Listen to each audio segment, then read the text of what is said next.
Essence in quotes. Flow: The Psychology of Optimal Experience. By Mihaly Csikszentmihalyi. The best moments usually occur when a person's body or mind is stretched to its limits in a voluntary effort to accomplish something difficult and worthwhile. Optimal experience is thus something that we make happen. For each person there are thousands of opportunities, challenges to expand ourselves. Frustration is deeply woven into the fabric of life. And whenever some of our needs are temporarily met, we immediately start wishing for more. This chronic dissatisfaction is the second obstacle that stands in the way of contentment. There is no inherent problem in our desire to escalate our goals, as long as we enjoy the struggle along the way. The problem arises when people are so fixated on what they want to achieve that they cease to derive pleasure from the present. When that happens, they forfeit their chance of contentment. When people start believing that progress is inevitable and life easy, they may quickly lose courage and determination in the face of the first signs of adversity. The roots of the discontent are internal, and each person must untangle them personally, with his or her own power. After each success it becomes clearer that money, power, status, and possessions do not, by themselves, necessarily add one iota to the quality of life. The person who cannot resist food or alcohol, or whose mind is constantly focused on sex, is not free to direct his or her psychic energy. One must particularly achieve control over instinctual drives to achieve a healthy independence of society. As long as we respond predictably to what feels good and what feels bad, it is easy for others to exploit our preferences for their own ends. We all know individuals who can transform hopeless situations into challenges to be overcome, just through the force of their personalities. This ability to persevere despite obstacles and setbacks is the quality people most admire in others, and justly so. It is probably the most important trait not only for succeeding in life, but for enjoying it as well. The mind has enormous untapped potential that we desperately need to learn how to use. The information we allow into consciousness becomes extremely important.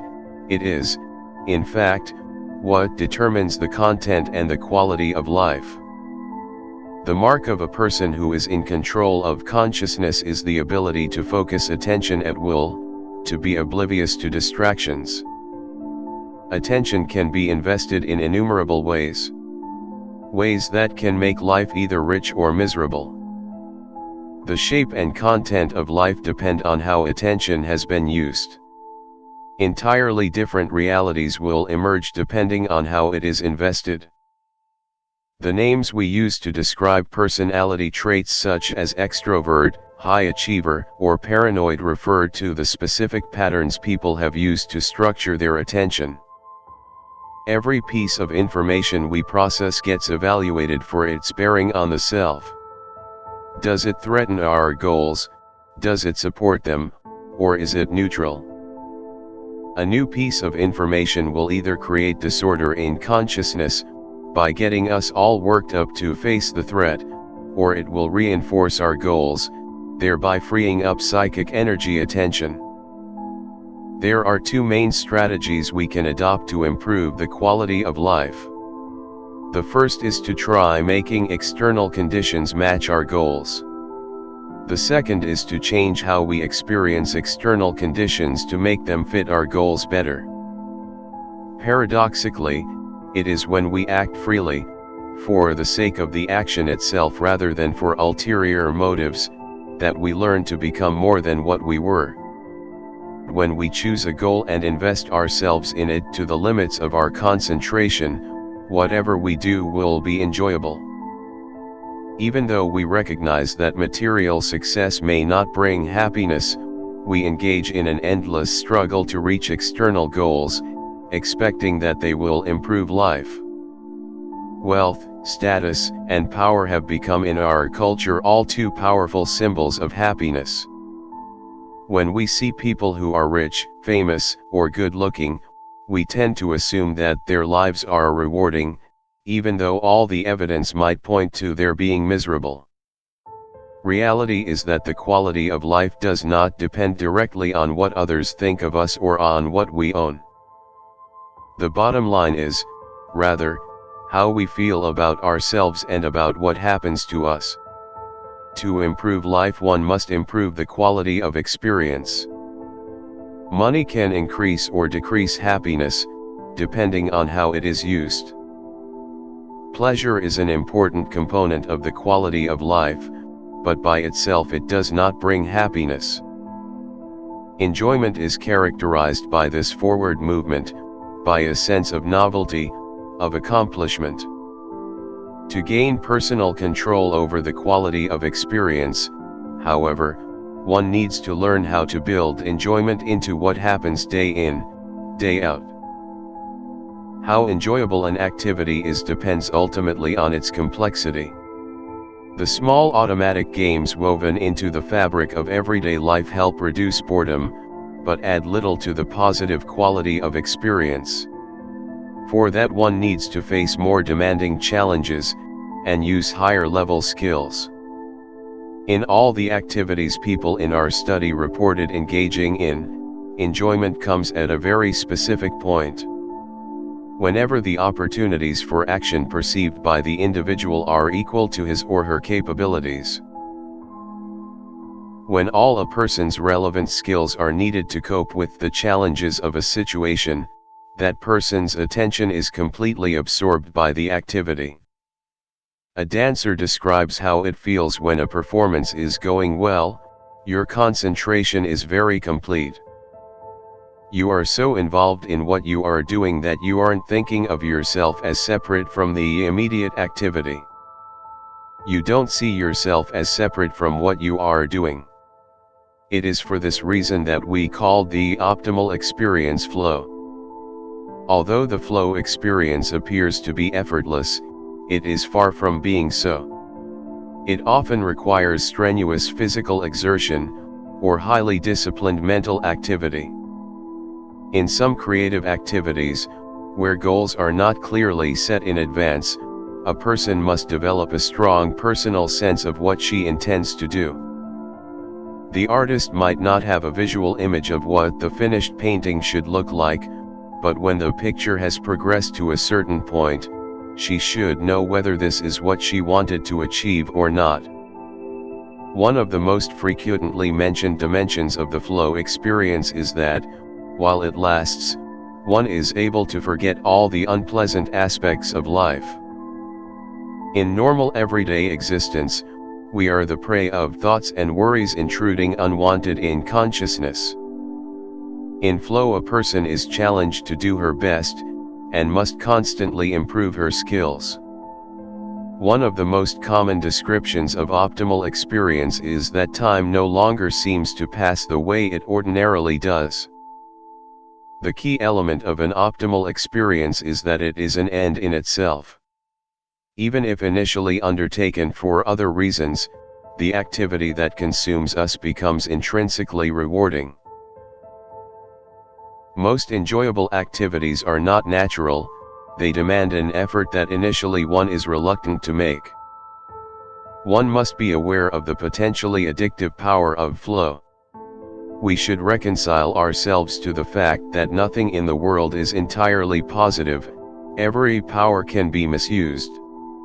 Love may lead to cruelty, science can create destruction, technology unchecked produces pollution. Concentration is so intense that there is no attention left over to think about anything irrelevant, or to worry about problems. Every flow activity, whether it involved competition, chance, or any other dimension of experience, had this in common: it provided a sense of discovery, a creative feeling of transporting the person into a new reality.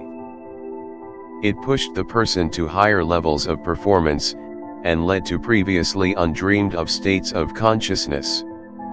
In short, it transformed the self by making it more complex.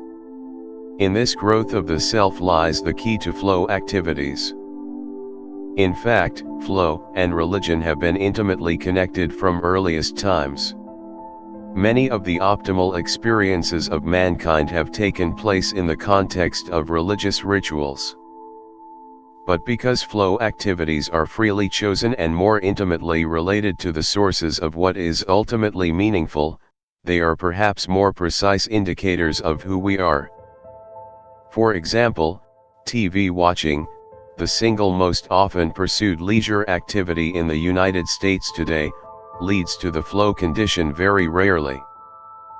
One of the most ironic paradoxes of our time is this great availability of leisure that somehow fails to be translated into enjoyment.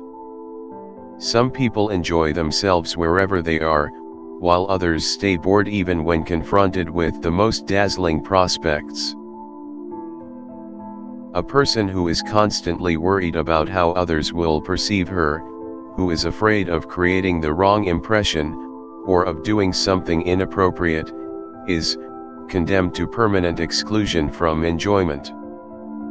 Although a self-conscious person is in many respects different from a self-centered one, neither is in enough control of psychic energy to enter easily into a flow experience. Paradoxically, a self-centered self cannot become more complex, because all the psychic energy at its disposal is invested in fulfilling its current goals instead of learning about new ones. But what makes some people able to achieve internal control, while most others are swept away by external hardships? People who have that quality are bent on doing their best in all circumstances, yet they are not concerned primarily with advancing their own interests.